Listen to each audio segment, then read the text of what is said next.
Половина од советниците во регионот работат на одложено плаќање, а некои на долга вересија. Најдобар пример е општината Пехчево, каде паушалот во висина од 8.000 денари доцни дури 9 месеци. Со други зборови, општината на секој советник му должи по 72.000 денари. Па вака, планот за исплаќање за советниците ми е следен, значи имаме ние претходно што должиме по агенции за наследен долг од агенциите за привремени вработувања. Имавме една фирма која што е за обезбедување во општина Пехчево. Тековно секој месец исплаќаме подредена сума, тоа го планираме до март да го завршиме. После март веќе почнуваме со исплата на советниците. Веднаш по Пехчевските најмногу на пари цели 7 месеци чекаат советниците од Делчево.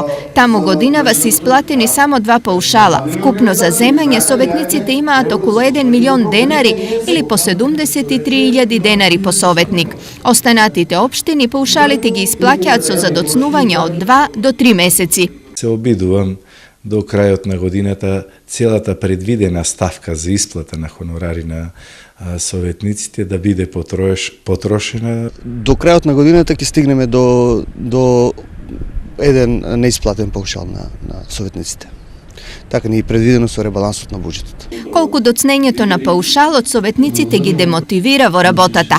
Не, напротив, мислам дека ни еден советник, ова одговорно го тврдам од членовите на опозицијата, не е таму за пари, каква е состојбата кај позицијата, не знам. Туку напротив, неговите неисполнување на врските за нас представува уште поголем стимул и понатаму да бидеме упорни, истрени и да ги застапуваме интересите на граѓаните, бидејќи ние затоа сме бирани.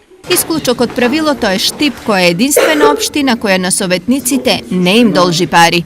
Кога се исплаќаат средствата за општината, за администрацијата, значи се добиваат средствата из оваа намена, така што по овој основ општината нема долгови, редовно се сервисираат сите паушали.